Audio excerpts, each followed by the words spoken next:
This is the FlipNerd.com Expert Real Estate Investing Show, the show for real estate investors, whether you're a veteran or brand new. I'm your host, Mike Hambright, and each week I bring you a new expert guest that will share their knowledge and lessons with you. If you're excited about real estate investing, believe in personal responsibility, and taking control of your life and financial destiny, you're in the right place. This is episode number 372, and my guest today is my good friend, Brian Ellwood. Today we discuss 4 powerful tips to grow your real estate investing business. Now, many, or maybe most real estate investors get into investing in search for freedom. We want financial freedom, freedom of your time. But really, most of us get stuck being self-employed. And even if you're doing well financially, you might be stuck still having to work, maybe even more than you did before you became a real estate investor. You're going to enjoy this discussion because we're trying to help take you to a whole another level. We also share some great resources to help you on your journey as well. With no further ado, please help me welcome Brian Ellwood to the show. Brian, welcome to the show, my friend. What's up, Mike? Thanks for having me. Yeah, always good to see you. How you doing today? I'm good. And I'm excited to talk about these topics. And you and I have talked a lot about, I think probably our conversations tend to be more philosophical in the sense that, or strategic, I should say, right? So I think a lot of times on the show, we've talked about how to do specific things, or as real estate investors, it's easy for us to get in the weeds.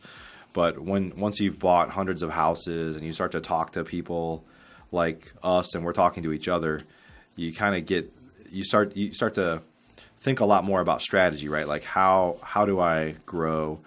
And I've created this thing, and is it serving me the way I want it to, and things like that. So I know we're gonna I probably started to take this a little more philosophical than what we're actually going to go to today, but I'm excited to talk about how people can really think about their business and how to make sure it's serving them. Absolutely. Let's take it high level. Yeah. So, hey, before we jump in, and everybody, we're going to talk about really 4 different powerful ways to grow your real estate investing business today. And it's going to cause you to kind of look at yourself internally and say, am I doing the right thing here? This is what I set out to do, and am I on track for that? So this is going to be some great information. But before we dive into that, Brian, for folks that maybe don't know you or don't know you all that well yet, maybe take a couple minutes to tell us a little bit more about you. Yeah, sure. So just to start the story kind of in the middle, I grew up in Tennessee, went to the University of Tennessee, graduated from there, moved back to Nashville, did the corporate thing for a few years, and wasn't for me. So I became obsessed with podcasts and books, and got mentors and got into wholesaling and fix and flip, buying rentals, kind of a combination of the 3. Probably about, I want to say 6 years ago or something like that is when I got into it. And over the first couple years, we grew our business to where we were doing over 100 deals a year, most of them wholesale deals, but some rehabbing and some rentals, and basically grew the business to where I could, or set the business up to where I could run it from the house. I've always been keen on this idea of virtual businesses. And so then my business partner and I tested that theory. We moved to Denver 3 years ago and ran the business from Denver for 3 years, the business being in Tennessee. Yeah. We had a team on the ground there. At one time, it was about 11 people. That was about the biggest it ever got. And just this year, my business partner and I amicably split. We decided to go 2 separate ways.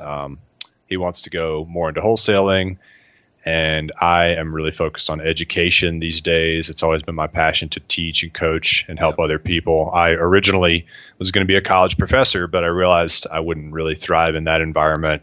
Had to create my own school, as Dan Sullivan says. So that's what I'm working on a lot now, and continuing to invest in Middle Tennessee and more focus on passive income, buying rentals, and creating cash flow. Yeah, that's awesome. So in today's the tips we're going to cover, I know you're very passionate about, the first one we're going to talk about is kind of knowing what your perfect day is. Because I think a lot of us really as humans, right, we kind of, our days kind of happen to us, right? We just wake up and we're going through the motions. And I know sometimes I get up and I think, I literally have planned out like what I'm going to do this day. And at the end of the day, I realize I got none of that done. I did a bunch of other stuff that I didn't know was going to happen. And more stuff got thrown on the top. But sometimes that's because people don't really have a vision for what they want to happen. So maybe share your thoughts there. Yeah, so an analogy I like to think of, and I got this from Kent Clothier, by the way. He was our coach for a while, and this was the biggest thing we got from him. But the analogy is, like, let's say you want to become an attorney, and I have nothing against attorneys. I like them and use them, obviously. But it's a very noble, prestigious kind of job title, right? You get paid a lot, you have respect. It seems like a cool thing to go after. For a lot of people. So they go to law school, and everyone knows that's expensive and very grueling. And then you pop out the other side, you take the bar, and then you become an attorney. And now you get to enter into the day-to-day lifestyle of being an attorney. And what that actually involves is tons and tons of paperwork and being in court all day, which both suck.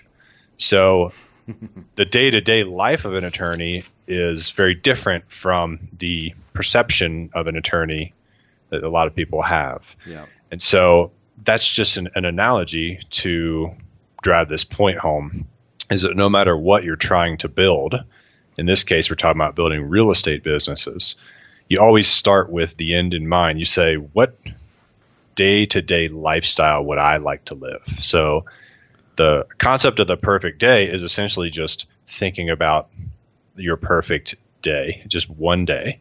And you write down, I wake up in the morning at 7 o'clock. I have a slow breakfast with my wife and my kids. I spend 1 hour reading. Then I spend 2 hours coaching or looking at deals or whatever it is you like to do. Yep.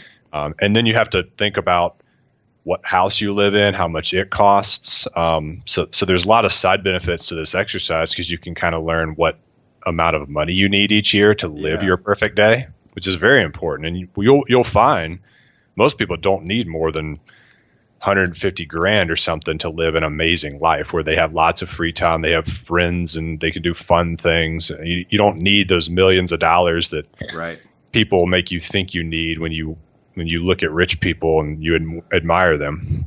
But more importantly, once you have your perfect day written out, that becomes your North Star. That becomes the address in your GPS, because the eternal question for guys like you and me, Mike, is when we wake up, it's, damn, am I doing the highest and best thing today to move me forward, right? And we always worry about that. Well, what's moving forward mean to you? It should mean creating the life that you actually want to live, right? I mean, more than anything else. Yeah. So all you have to do is look at one piece of paper, like if it's really just a 1-page document. This is the lifestyle I'm going after. And so you wake up and you say, am I doing the things that will move me towards this? And if you are, you're winning, and that can cut out a lot of the confusion that people have when they wake up and they have shiny object syndrome and they want to do all these things. So that's the bullet points on this idea of the perfect day. Talk about, you were just showing kind of a document, but just talk about the importance of actually writing it down and documenting it. Because sometimes people get things in their head, and I found, and I know my wife is a big believer in this. I don't know if you know, my wife has actually published a planner. My wife is such a big planner. So she actually built a planner that she sells on Amazon, and it's actually one of the top performing planners on Amazon now. It's a gold planner. But anyway, she has read plenty of stuff and certainly believes the importance of actually writing down a goal or what you want to happen. Because a lot of times we just think in our head, but when you can actually reference it or put it on the refrigerator or frame it or stick it on your mirror where you're getting ready in the morning, whatever it is, just talk about the significance of actually documenting that, and then maybe even sharing what it is with other people. Are you looking to change your life through real estate investing? If you're interested in either getting started or taking your business to the next level, please check out FlipNerd's private program at theinvestormachine.com. This is the most robust real estate investor coaching, networking, and mastermind on the planet, and designed for your success. If you're ready to roll up your sleeves, ready to take personal responsibility for your own success, and ready to dive into a world-class instructional coaching program that provides you step-by-step instruction to help you achieve financial freedom, then you should apply today. Spaces are limited, and candidates are only considered after an application and interview process. Our 12-month investor program is unparalleled. Think you might be a fit? Learn more today at theinvestormachine.com. Stick it on your mirror where you're getting ready in the morning, whatever it is. Just talk about the significance of actually documenting that, and then maybe even like sharing what it is with other people. Oh, totally. It takes it to a whole different level. So if I'm just thinking about what I want in life, that's so fleeting and it could change every day, and I'm not going to have any sort of concrete action steps that are tied to that. So the perfect day, let's say, I have it written down on this page, which the one I do actually have is, it would easily fit on one page. Yeah. It's a strategic tool. So you look at it and you say, I say I want to have more friends and spend more time with them. Well, your actual goals for that year need to involve inviting your friends to do more stuff, like planning events for them to go to. And so your perfect day, it creates your action items that you work on. Right. So not only do you need to have that written down, but then you come up with action items that link to achieving it. And that's essentially just what your to-do list is every day. Yeah. It's the best to-do list you could ever create, is you're constructing a life that you enjoy living. So it won't be all about business. Business and work is a big part of everyone's life, and finances is too. We know that. Right. But you do have stuff on there like family, friends, hobbies, your health, your, that kind, where you live, those kinds of details too that are really important to happiness. Yeah. So yeah, that's why you need to write it down, is because you also need to write down what you're going to do about it. Yeah. Yeah.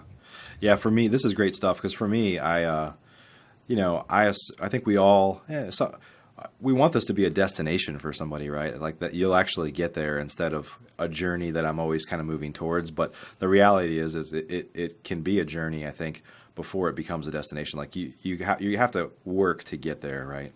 And so, I found that a few times a year, I'll actually sit down and I'll just fill a page. Unfortunately, I fill a page with what is all the stuff that I'm doing right now that I shouldn't be doing. And I think sometimes, for me at least, if I truly sit down, I go to like a coffee shop or something and I just like start to kind of scribe that and document it, then I realize how much shit I'm doing that I'm just like, why am I doing that? Why do I? And I try to like assign a time to it. Like, how much time am I spending on that a week or a month? And when you start to see it, it's like, oh my God, this is why I'm not doing more of those things, because I'm doing all of this stuff that I shouldn't be doing anymore. Absolutely. I think you were there when we heard Dean Graziosi speak, and he talked about the importance of creating a stop doing list. Yeah. Or you could call it a not to do list. I did that as soon as we got home from that meeting, pasted it on the wall, and Frank did too. And like one of the things, for example, we were still doing was signing all the closing docs. Every time we bought a house, he and I had to run to the notary and then run to FedEx and print out all the like 50-page contract and all the stuff at our printer. Yeah. Get it all, every page notarized at the bank. It would take 3 hours of the day every time we bought a house. Oh, wow. Yeah. And then we just realized we could easily give our office manager a resolution, to sign for us. Like power of attorney or something. She lives in Nashville, where the properties are and the title company is. So there was no notary needed or FedEx needed. And because we forced ourselves to stop doing that thing, we gave ourselves back all this time that we were spending on minimum wage activities. So yeah, I mean, it's powerful. Yeah. Yeah. Awesome. So that's good stuff. Do you know where, if folks want to learn more? I know Kent talks about it, and a few other people talk about kind of the perfect day or the perfect week or your perfect year or whatever. But any kind of resources you want to share with people to learn more about that? This is still tip 1, everybody, by the way. We're going to go on to 3 more tips, but any resources or books that you can reference where they talk more about that? Honestly, nothing comes to mind. Okay. I have a podcast called the Virtual Real Estate Investing Podcast, and I'll be rambling about this more on plenty of the episodes, but it's not something you necessarily need to learn more about. Just write your first draft of it today.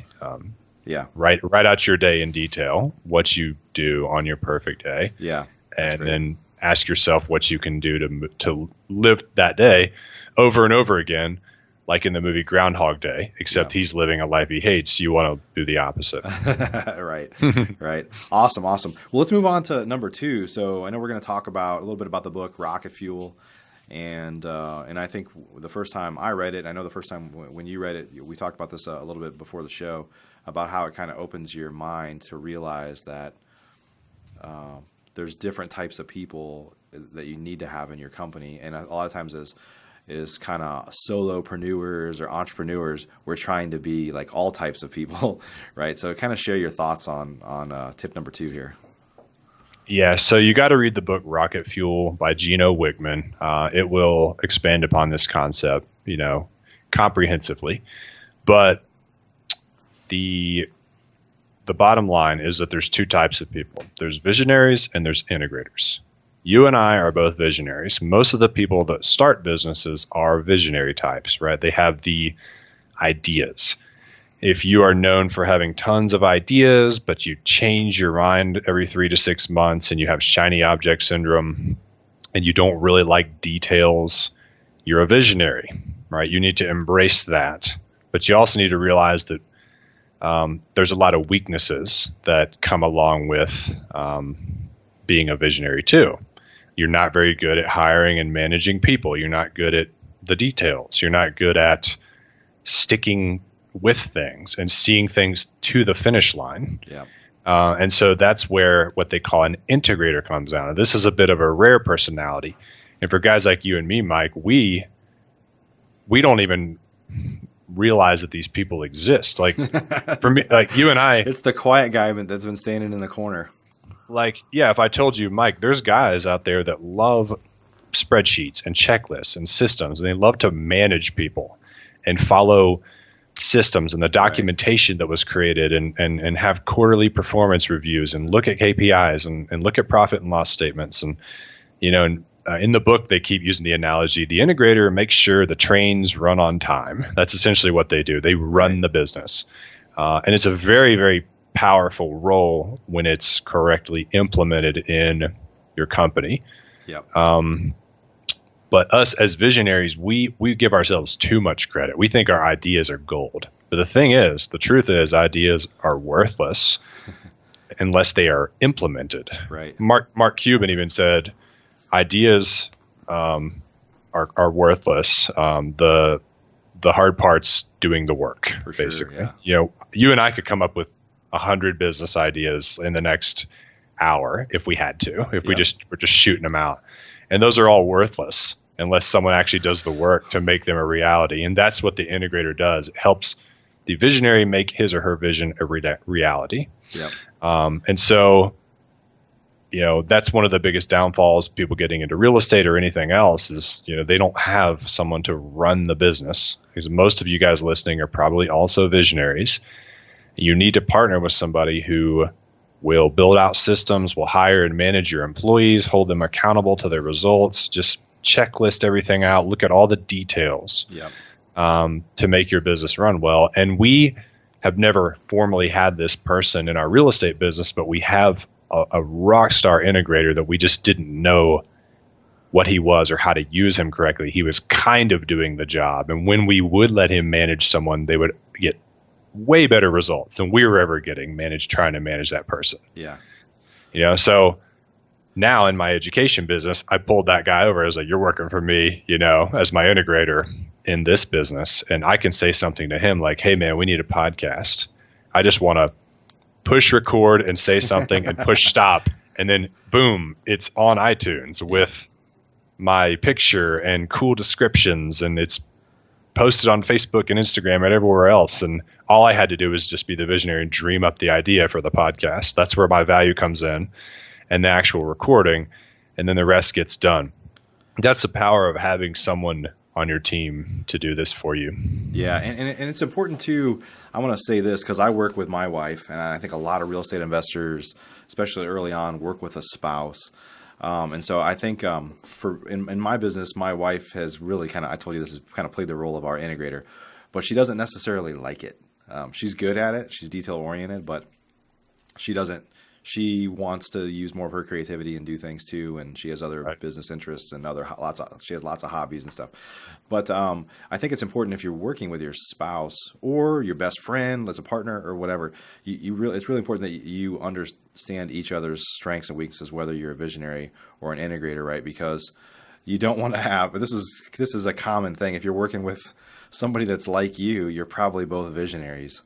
And then you're both like coming up with ideas, and you don't have that person there to integrate them. And so the integrator, the visionary is typically kind of also referred to as a fast starter, right? You've got this idea, you start building something, and you have a bunch of half-done projects because you don't have the right person there to finish them, right? Absolutely. And your wife might actually be a visionary who's just good at the integrator role. Right. Because really, like you and I could be integrators if we had to, to feed our families. We could hire people, manage them, follow checklists. And, I know how to do that stuff. I did it reasonably well in our company, but I didn't really enjoy it. Right. You know what I mean? That sounds similar to what you're saying, with her scenario. I can make systems and processes and print them out and have them in front of me every time I talk to someone. But it's just not my highest level of service, because I can add more to a business as the visionary for the business, which doesn't mean I'm better. It's just two parts that make a whole. It's like the yin and the yang that make the business go together. Yeah, and if you look back at your perfect day, the work component of that, if your perfect day is not working, well, you've got to get. I know we're going to continue to talk about where to get income for that in here in a little bit, but if you have to work, you should be working on things that you enjoy and that you can thrive in, right? Not doing stuff that you don't really want to do. Sometimes we have to as entrepreneurs, but that's why you're defining your perfect day, right? Is not to say, well, what if? It's kind of like, well, what if I didn't have to do the crap that I don't like to do, and then figure out a plan to get there, right? Yep, that's a great point. Yeah. Awesome. So so tip 3 here, and I know something you're passionate about. You even wrote a book on it, so I want you to share where people can find the book here in a second. But is as real estate investors is to hire an acquisitions manager. Tell us about that. Yeah, so this tip probably sounds a little unrelated to the previous tips, but we promise it fits in somewhere. Basically, I'll show the book real quick just because I like the cover. Awesome. Anyways, you can tell us a link afterwards too. And I do want to say it actually does fit in though, because in your perfect day.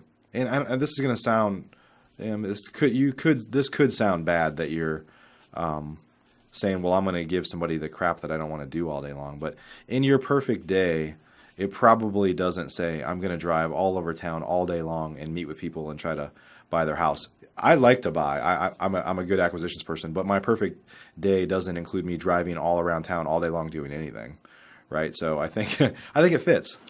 That's a great point. Yeah, a lot of people.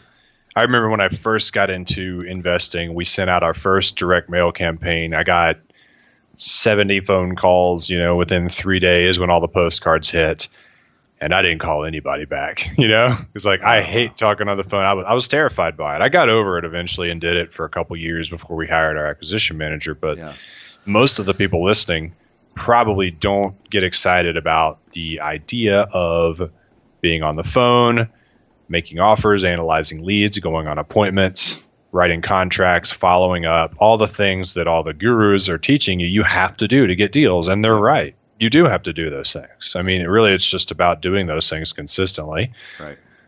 So if you're sitting there saying, well, that sounds true, Brian, but I hate doing those things. That's fine. You don't have to do them. But you do have to be willing to hire someone else to do them for you and manage them to get results. And so our first acquisition manager took our business from, I think we had only done 300,000 or 400,000 in revenue per year, gross revenue, for a couple years in a row. And when we hired our first acquisition manager, per the advice of the man, Joe McCall, who was our coach, we went to $1.1 million in like 1 calendar year. That's awesome. Because there was a guy who was doing those activities all day, every day, where we had just been previously fitting them into everything else. Yeah. And so even though he wasn't as good, maybe he was 60% as good as I was as a salesperson starting out, he outperformed me 3-1 purely based upon the sheer volume of activity that he was generating every day. That's awesome. So yeah, this is the most powerful hire you can make as the acquisition manager, and they're paid commission too. So, I mean, they don't have to cost you anything. You can pay them a little draw in the first 30 to 60 days that gets paid back once they start closing deals. And if they don't bring in any contracts, then you let them go and you need to hire the right person. You know what I mean? But it's really, it's worth giving up, 8 to 12% of your gross revenue to double or triple your business, isn't it? I mean, the numbers just make sense. For sure. Yeah. And honestly, I even want to share that I read your book, and I've hired lots of acquisitions manager. We've done lots and lots of deals. But so if you're listening and you've hired people before, you've hired salespeople before, honestly, I got a lot out of the book because I know you share some processes and systems in there for how to basically continuously be recruiting to try to find those people. Because a lot of times, back to all these things fitting together, the perfect day, like the problem is with small businesses, a lot of times we don't hire somebody until we absolutely need them. And I think, and the problem is it's like, if you absolutely need them, like if somebody's left or they quit or something happened to them, then as a small business owner, a lot of times you've got to stop doing everything else you're doing and do that, right? So I got a lot out of you kind of sharing your process for how to just continually be looking for people and continually really almost advertising to find those people. And, somebody the other day asked me, knew somebody in Dallas in my market. This guy is getting out of college. He's looking for a job. He's kind of sales oriented. He's like, do you have anything available? And I was like, well, I don't, but I'm always looking for good salespeople. Like I'll find a place for salespeople almost always, And so I think I got a lot out of it. So tell us real fast how people can find how they get access to your book. Yeah, sure. I'm giving it away for free. Well, Awesome. Technically it's the cost of shipping, but okay. Go to fireyourself.net. Fireyourself.net. Awesome. Cool, man. Yeah, who doesn't want to fire themselves? You need to fire yourselves from the job of the acquisition manager because it's the hardest job in the whole company. Yeah. They get paid well if they do a good job, but man, if you're doing it right, it's a full-time job and you're not going to have time for anything else. And certainly you're going to cap your growth, right? Because you're limited by your own time. Absolutely. Yeah. Awesome. So let's move on to tip 4, the last tip we're going to talk about today, which is generating enough passive income. A lot of us get into this business because we want freedom of time, right? And financial freedom is something that we want too, but more than anything, if you can generate income to cover your expenses, that allows you lots of freedoms that people generally don't have if they're working for a corporation, right, or another company. So talk about tip number 4. Yeah, you bring up a good, talking point on just that term, financial freedom. People throw that around all the time. Yeah. Let me just say something. You're not financially free if you make $1 million a year, but you are working 60, 80-hour weeks with a massive flipping business and you're always grinding and, your business runs you, essentially. Yeah. You might have millions in the bank, but that doesn't really matter. The true definition of financial freedom is you have your finances set up in a way where you have total freedom, but every day is a blank slate. You can wake up and say, you know what, I'm going to take today off. I'm going to lay by the pool all day today. I mean, true financial freedom is really when your money works for you rather than you working for it. Right. And so what we're talking about here is building a portfolio of rental properties. It could be multifamily, single family, whatever, to where the money comes to your mailbox money, every month. And there's a term that I like to use called becoming a 100%er. And what that means is if you want you to find your number, if you say you run your numbers in your perfect day and you say 60 grand a year is my number. If I had that coming in every year, I'd be fine. I'd be able to pay all my baseline bills and stuff like that. Then once you've got 60 a year coming in, you are a 100%er.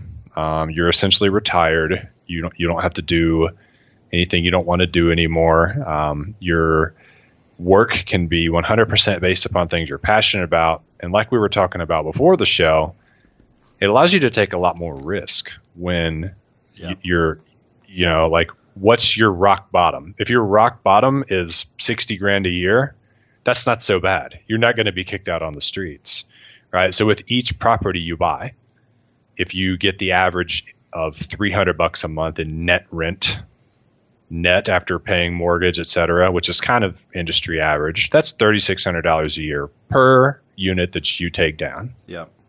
So with each one you buy, right now, if you have none, you're at zero. If you buy one, your new rock bottom is $3,600 a year.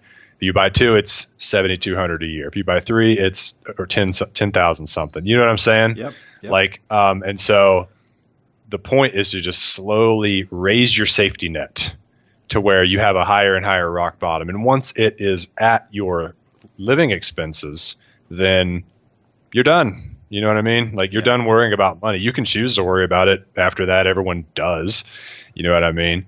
But that should be goal number one, because I hate when people throw out this broad term of real estate investing, like it's all the same thing. There's so many outcomes that you can create in that world, absolutely. Right? Some people never build businesses. They just buy rentals, and they're a one-man show and they get 80 rentals that are all paid off and they just drive around in their truck managing each one themselves. And some guys do 500 rehabs a year, and like some guys do a combination. But it's my belief that goal number one should always be to become a 100%er. No matter, forget everything else, do whatever you can to get to that point the fastest, to hit your number in passive income, because then all your options open up and life gets beautiful and you can do whatever you want to do from there on out. That's awesome, man. And you said this word that I always think is interesting, is retired. You can get to a point to where you're retired. And I think we have, in America, we've been trained that retired is something you do when you're old. It's like retired should really, what it should mean is you no longer have to work because you're financially, you're kind of financially free, like you just explained there. So I think retired is more of a lifestyle than it is an age factor, right? Yeah, it's almost like you're just saying you're retired from worrying about money, if you wanted just to add to that term. But yeah, I don't believe in the concept of retirement. There's a lot of studies that show that people die faster once they sit in the rocking chair all day. My dad recently retired a few years ago, less than that, but he stayed very active. He's taking classes at local universities and he's volunteering, and he started his own business and he's doing great because he's still engaging his mind and he still has a purpose in life. He's still involved in his community and his church and everything. And he still thinks about money too. He's managing his wealth that he built up over his life. Yeah. So really, the sooner you can get to where, but note I said he's doing things that he enjoys and he's passionate about now. Right. So the sooner you can stop worrying about money and doing things for money, the sooner you can start doing things that you love. And there's plenty of people that have accomplished this in maybe 10 years of being a real estate investor. You could probably do it even sooner. Absolutely.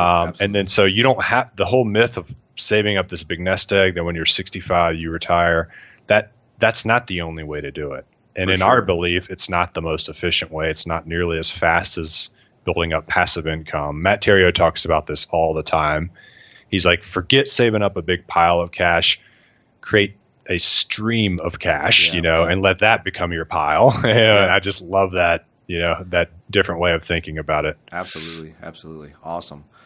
Brian. Well, so I want to talk about a couple things here before we kind of wrap it up. I appreciate you sharing this, but this is good stuff because I think a lot of times as real estate investors, a lot of real estate investors kind of forget why they got in the business. They end up getting in because they want financial freedom and because they want freedom of their time, they want control over their life and their lifestyle, but they end up just becoming self-employed and grinding all the time, every day, and making maybe really good money.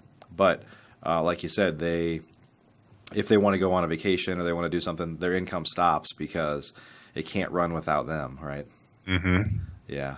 So this is great stuff. So hopefully you folks got a lot out of it today. But I want to kind of go over a few things we talked about. So I'm going to add links down below for all these things. We'll add a link to Rocket Fuel we talked about. And tell us how people can learn more about your podcast. Yeah, if you just search for Brian Ellwood in the podcasts app, it should come up, or the Virtual Real Estate Investing Podcast. Okay, awesome. And for learning more about your book, Fire Yourself, go to fireyourself.net. And I'll add a couple more links to some other things that we talked about. Any other ways, if folks want to learn more about you, where they should go check you out? Yeah, so I just launched my membership program for helping people do essentially what we talked about. Awesome. More about defining your perfect day and how to become a 100%er and how to create, how to build your rental portfolio to where your safety net is at that point. That's kind of my whole mission, I guess, with this membership program. It's called Freedom University, and the only way to get in is to attend one of my webinars. I do one every Thursday, and you can register for it at virtualinvestingclass.com. Virtualinvestingclass.com. Awesome. So we'll add a link down below for that too. So, Brian, thanks for being with us today, my friend. It's always a pleasure, man. Always I enjoy talking to you. This stuff inspires me too. So, yeah, it's good stuff. Everybody, hey, this was episode number 372 with Brian Ellwood. We got a whole bunch of links of stuff that we talked about. So if you're listening on iTunes, you can go to flipnerd.com and go to the expert interview show, look up episode 372, and you can get all these links if you weren't able to write them down. But we're going to keep these episodes coming at you. I kind of keep forgetting to say this. I've done hundreds of shows, and I've only said this a few times, but if you love the show, please rate us and review us in iTunes or Stitcher Radio, Google Play, wherever you watch the show at or listen to the show at, because those ratings help us show up higher in the rankings, and it's like a virtual hug, kind of like shows us that you appreciate what we're doing here. So we're doing this to try to really make an impact, and that shows us that you enjoy what we're doing. So appreciate everybody. We're going to see you on another upcoming episode. Have a great day. Thanks for joining us for this episode of the FlipNerd.com Investing Show. If you're not yet an elite member of FlipNerd, you're missing out. We have tons of great training, including a new detailed masterclass published each month and live training webinars with experts twice a month. Plus, you'll get access to all of our archives, where we already have a growing library of masterclasses and other training videos. Elite members also get membership in our incredible online Mastermind group, where many of the top real estate investors from across the country, including many of the hundreds of guests I've had on the show in the past, are already members. Whether you're brand new, looking to get started, or a veteran, you simply must join today. I promise you won't be disappointed. To learn more or join today, please visit flipnerd.com/lab. That's flipnerd.com/lab. See you on the next show.